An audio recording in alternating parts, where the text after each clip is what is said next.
hunters, fierce and bold. Through dust and stone we carry the fire. History's puzzle fuels our desire. Fossil hunters, hearts so true. We bring the ancient world into view. Each fossil whispering a tale unknown. A legacy carved in ancient bones.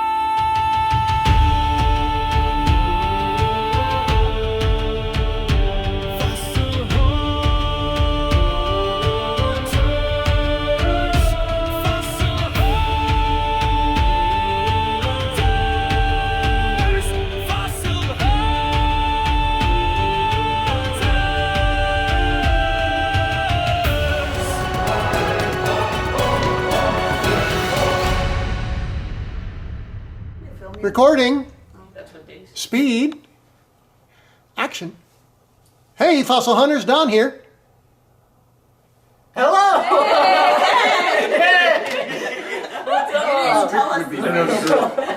Some script instruction. You know, we've only been doing this for 10 years. Hey, fossil hunters. Hey! Don here. We are with the Searles, Mike and Sina Searle in Tampa, looking at their private collection.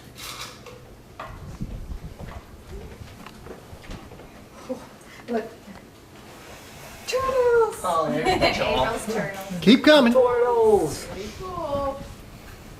Oh, smiling at them. Wow. You see any? Aw, this turtle. You see any cats up there? That's super cool. I like how they kept it naked. What's that? What do you think, huh?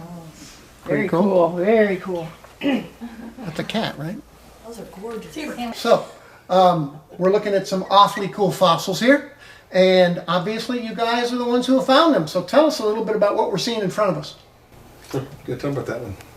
This is actually a femur from a Titanothere, and whenever I found the Titanothere skull, my friend, she walks around the corner and sees just this. You can see this white exposure here, and she says, "Did you leave this for me?" Well, I'm looking at another big bone. Where's this from? That's a humerus from a Titanothere. And you know, sometimes these things are very, very hard to get out of the ground. And one day we were running from rain and I saw a little piece of the end sticking out. And it was right on the edge. The grass was, the matrix was very loose. I laid out some foil. I pulled this out of the ground in 5 minutes, tops. And sometimes a bone like that might take you 5 hours to get out. We're here with the best of the fossil hunters, and we're going. Best of the best. The best of the best. All right. The who's who of fossil hunting. That's what we're going to call this. I am not Rick. I am Larry. You're Larry. I'm not Larry, I'm Rick. Kyle. Ken? Ken, we've seen you before. Oh, a few times. Thank you for inviting us back. We appreciate it. And you are? I don't know.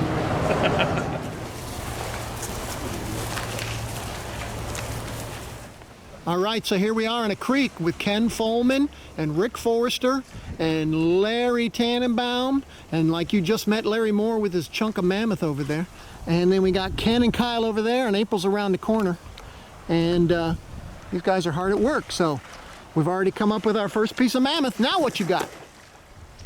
Little vert or tub? Oh, it's a turtle. Yeah. So I'm walking up, and Larry Moore says you found a piece of tusk. Yeah, I thought it was a piece of bone I stepped on. No, it's a really nice cross-section of tusk. Good Lord.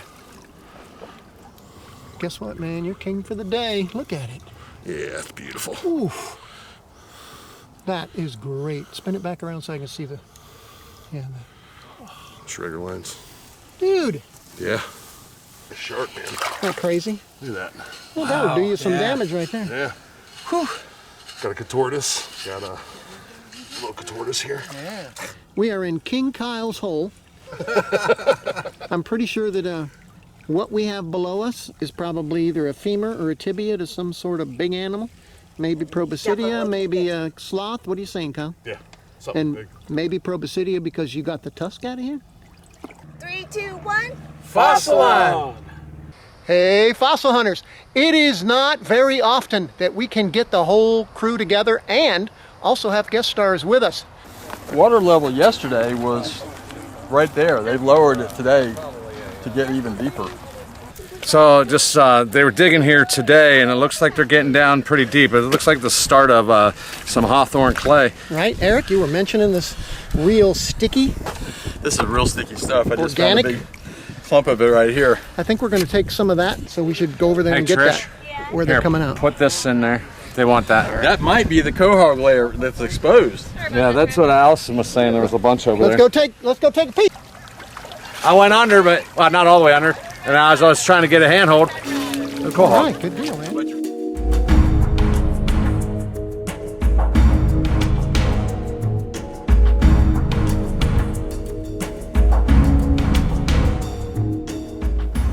Hey, fossil hunters, how are we doing today? We're doing good. We got a great thing going on here. What's happening? All right. Well, hey, I'm Zach Rice here with the Fossil Hunters, and we are in Melbourne, Florida, with the Cartiers, John and Kim. One of our first dates, I was like, "Hey, there's some dirt over there behind our place where we're living, and maybe there's some fossils over there. Why don't we go over there and hunt some fossils?" Sure, let's go. Yeah, so we found a couple of things, and it just kind of kicked off, and I've been fossil hunting ever since. And that's just amazing to see it when it's all intact and they're together.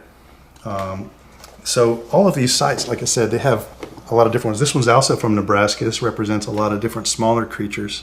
They have your Leptomeryx is the deer, when deer were like 12-inch tall.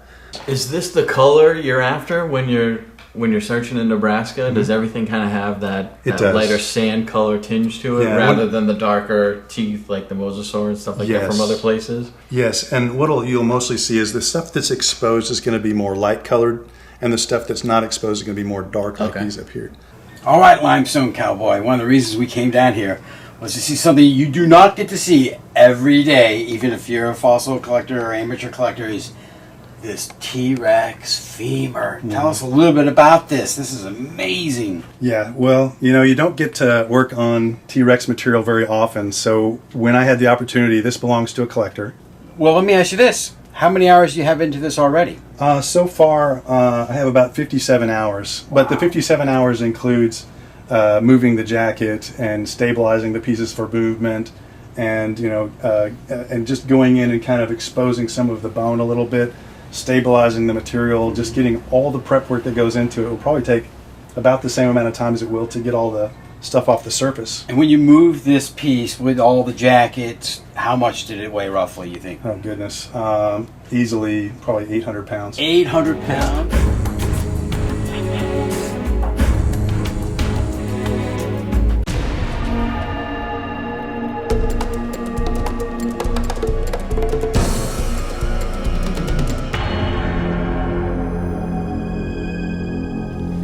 All right, here we are on the Peace River with Elsa, right? Miss Elsa. Miss Elsa, and Yeah. you are Jenda Derringer.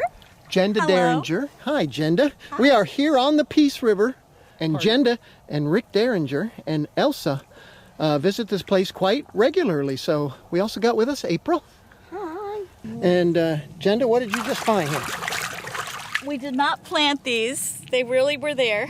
Yep, And they are dugong ribs. dugong rib. Dugong. They are a Dugong. It's like an ancient form manatee. of Think of the manatee. They're still around. They have Yeah. they're the manatee-looking things that have the fish tails on them, and those are pieces of ribs, and their ribs will break apart naturally. We usually won't find a complete rib. You have found something that everybody loves to find. Let's see what it is, Trish. What is it? No need to panic. Are you sure you found a mag? Oh!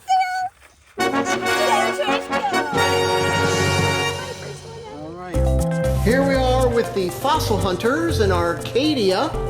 Some of the fossil hunters are missing right now because they're getting their fossils out of the car. And Zach is going to introduce us to our guest stars. Yes, we have a very special guest with us today. This is the famous rock guitarist and musician Rick Derringer. And so he's come fossiling with us today. Wait a minute. Rick Derringer. Yes. And his wife. And the wife, yes. Jenda and Rick Derringer. The Rick Derringer? Yes. That's the one. The Jenda Derringer? Absolutely. Awesome. Hi, guys. Hi. Rick, Yes, sir. how's your How's your life been? We have a new project we just released. It's called My Double Gold Life. That So is cool. how has it been? I started playing guitar at 9. I started my own band just a couple years after that. And by the time I was 17, we recorded Hang On Sloopy. So I've been just immersed into the music business, rock and roll. Ever since, huh? Ever since. Ever since 17. And our smallest passenger that came from Daytona was Elsa, and she found this dugong. That's a baby dugong rib. Elsa, good Well girl. done. Yeah, good girl. Well done. Her Yeah. awesome dogs. And you know, she was protecting you from gators all day. All day. All of us. We didn't see a gator the whole time. We didn't see a gator the whole time. She scared them all away. That's right. Good dog.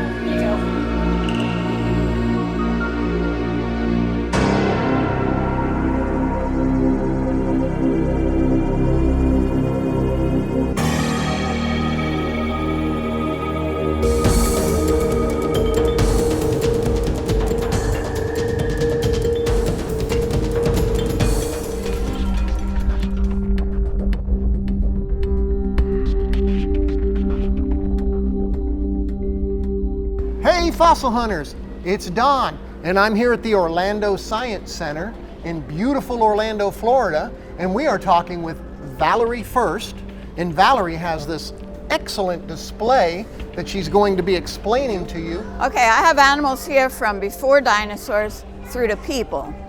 Mammals, behind their eyes, they have a single opening, including us. We're called synapsids. We have a single opening, and so do all the mammals.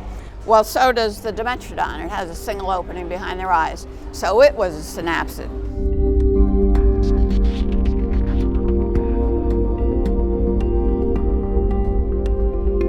Don here. We are in South Daytona at the Reed Canal Park area. We got Zach, we got JP, and we got a guest fossil hunter with us today, somebody who knows a lot about this area. And we are checking out one of the largest giant ground sloth sites and one of the best preserved that is in the Museum of Arts and Sciences over there with Mr. Zacharias. One of the best preserved giant sloths that we have is in the museum. It came right from this spot. You see that historical marker? Hey, fossil hunters! We are at the Central Florida Mineral and Gem Society Trade Show here in the fall, and there's all types of vendors here, including Fossil hunters! And so, yes, we got a booth here, and you can learn about the show, and you can see all these really cool fossils, and you can even, if you're a kid, pick a free fossil from the fossil bucket. You know, maybe we'll come by later and talk to the girl in charge of the booth, and maybe she'll tell us a little bit about it. Maybe. All right, headed back to Echinoid Island after 7 years of not being there. John's been there, but the rest of the fossil hunters haven't been back in 7 years. Here we go. Okay, the plan was for us to check out Echinoid Island again. It's been 7 or 8 years since all the fossil hunters got together to look for echinoids. And at the beginning of last month, Hurricane Debbie came through with a 6-foot storm surge. So that water would have been entirely over both islands. So we're going to see what that might have turned up. JP! Good afternoon, fossil hunters. Well, good afternoon, fossil hunter. What have you got in your hands there? Well, I'm flying the drone for you. Where's Trying to that? take some excellent drone pictures and videos for the show.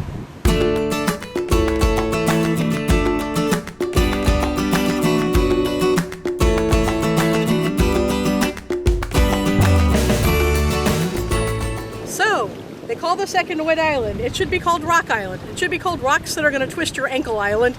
Yes, I did not wear appropriate footwear. Lesson to all fossil hunters: wear something stable that will stay on your feet and can get wet. I just Look, locked that's on incredible. this. There is 9 bajillion for your taking. No. For your But they pleasure. all look like they're in good shape. Nobody left them. This is what the Wow, that the storm good did. shape. Debbie did to them. Look at that, they're in great shape.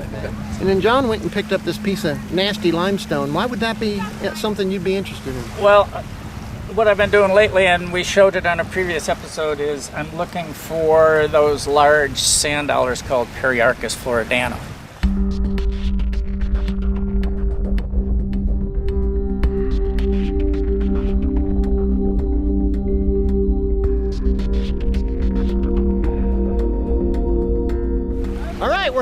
right, we're coming. Zoe, your first trip to Echinoid Island, and? Can confirm there's lots of echinoids on Echinoid Island. Hi. The name is very fitting. Who won, Daddy or daughter? I think April won, to be honest. She had a good spot. And the fossil hunters are headed to the second island. Allison's already over there. All right, so that's what we consider Echinoid Island, right? This is a different island, the second Echinoid Island, right? The one John tends to come to most. Look what your daughter just found, though. It might be the most perfect. Wait till she flips it. Pretty. Dude, look at that detail. That might be the best condition one we've seen so far. Take it. All right, we'll see you back over there on the mainland. Like when you were, oh, you found the spines. Yeah. April, she found the spines. And then here's a starfish ossicle from what John was telling me. Wow. So there's like a little pattern on it. Yeah, lots of little stuff. And then John found this. This was a fish tooth, I believe he said. Yeah, that's right. Man, that is cool that you got the spines are cool. You can find them, they're just really small. Tighten it up for the family photo. There we go. That looks good. That looks good. Ready? And that's a wrap on Return to Echinoid Island. Fossil on!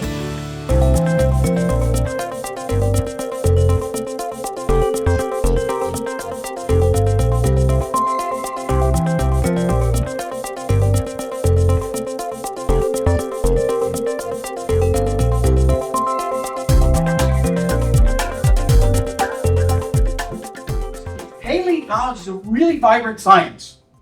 It's really vibrant, and it's always changing. And paleontologists have gotten things wrong for a long time, but they're always really good at changing things and getting things right down the road, because it's a very fragmentary science as well, because your evidence may have been left out in the open for 270 million years.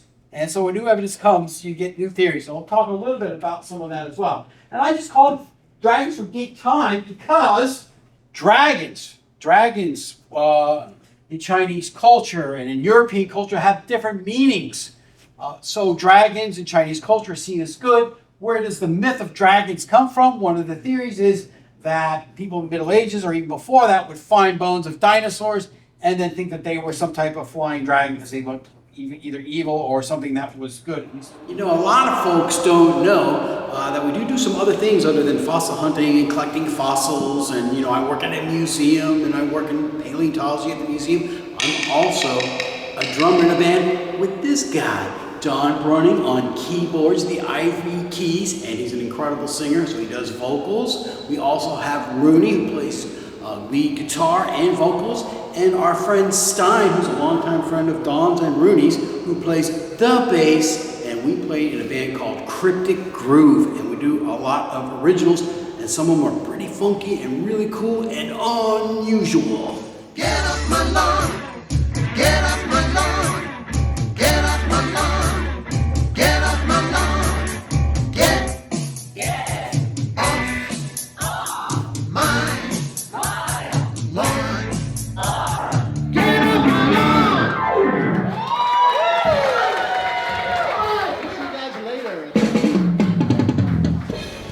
April here, and I am talking to Sal, and he's going to tell us all about the Gem and Mineral Show.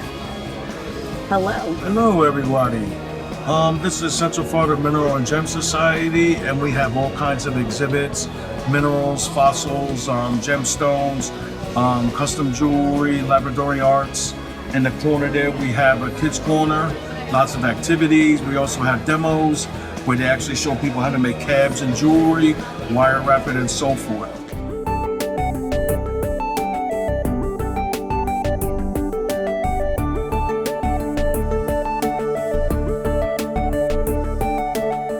Keep going, all the way. There it is. It makes a pop sound there at the end.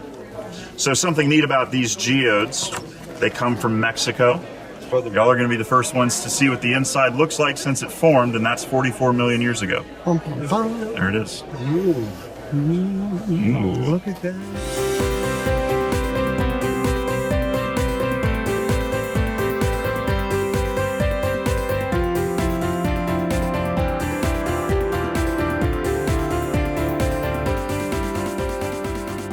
it ain't all about fossil hunting, but part of it was. And sometimes you just won't find what you were expecting, right? Cool little vert. Okay, I'm gonna walk you along the water line here. It's I mean, it's an interesting, it's definitely an interesting shoreline. Definitely fossiliferous. We had a nice little walk on the beach. There's just some slag and a couple of shells I thought were cute. And then we found a couple little verts, little pieces of bone. Dino Dawn here. How would you like to dig up your very own T-Rex skeleton? You can, you know, with...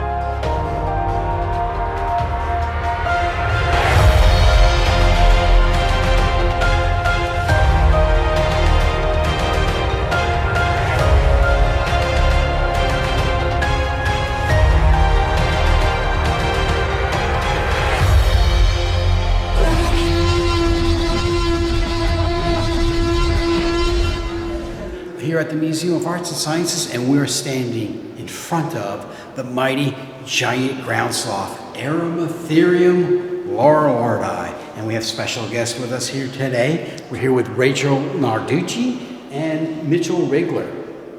So Rachel and Mitchell, I want to ask you all, so how common are these Erymatherium fossils in Florida particularly?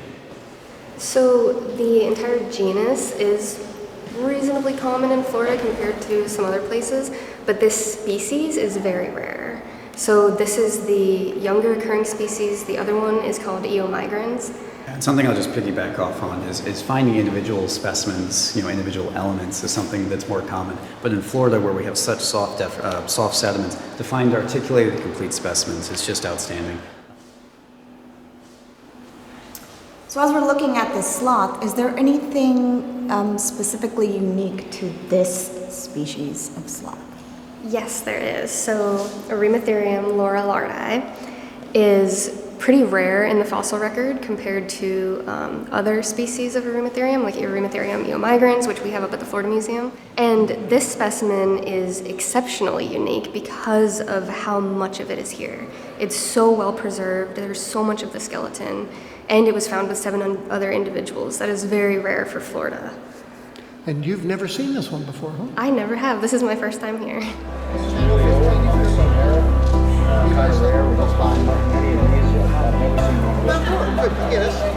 Hey, fossil hunters! I am literally looking at some of the masters. I don't know about that. Of the trade. That's Bree. So if we can go down the line, give me names. Bree. Paleo Chris. Paleo Chris. Wild Kyle. Wild Kyle. So you guys, my wife didn't come by and interview you yet? No. No. You must have been so busy. She couldn't find us. Well, you want to come in here? No. We hide. We hide well. What cool things have you found, and what's going on in the fossil form? Possible. Not too much that I know of. We found a site recently with an Entelodonts in Florida, which is incredible. Yeah.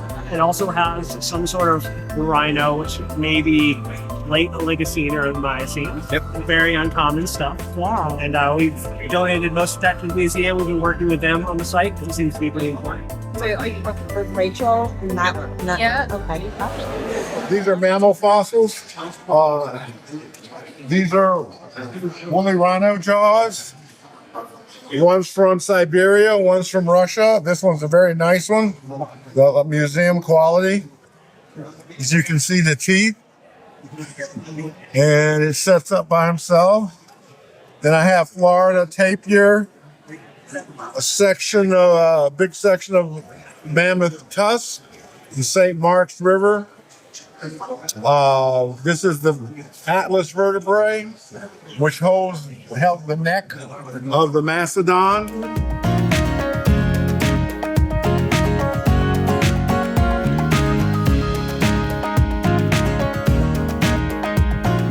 Hello, welcome to the Fossil Center. Thank you.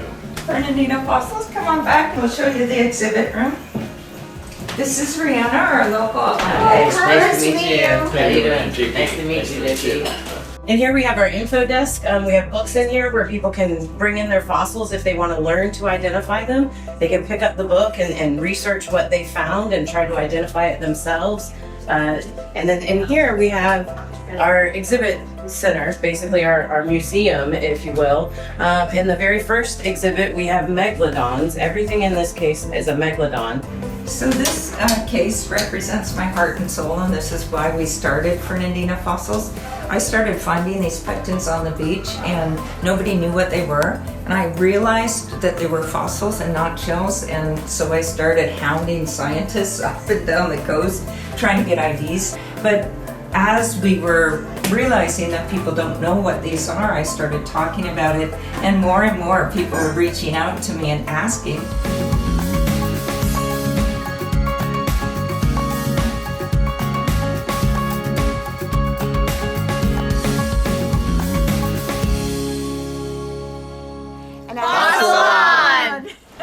So here we are on North Beach in Fernandina Beach, and none of us have been to this section of the beach before. And there are some fossils. We've already found some turtle shells. So, How long have we been here? like 5 minutes. 5 minutes. It's a good way to start off the new year.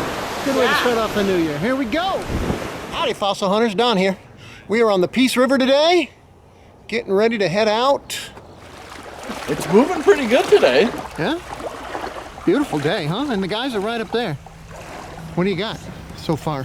We're not even where we're supposed to stop yet. Okay, nice little turtle. But, check it out. Isn't that nice? That's very nice. I think it's deer. Big chunk of tortoise.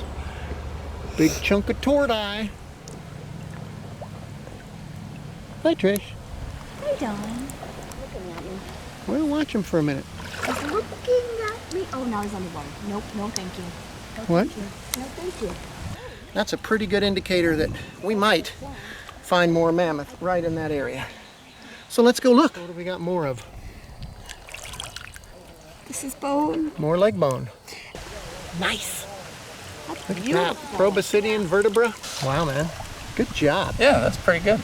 All right. So we're getting vertebra, we're getting leg bone. In here. So, and it's a very distinctive break between what's under it and the bark on top. So what you're looking at here is a piece of tusk. With my feet. Right? And? What does that look like? Right? It's an enamel tooth plate from a mammoth, which means wherever you got that, right here, you might have more of it in the same spot. So here we are at the Mammoth Graveyard, saying goodbye for now, Peace River, and everybody says, Fossil on!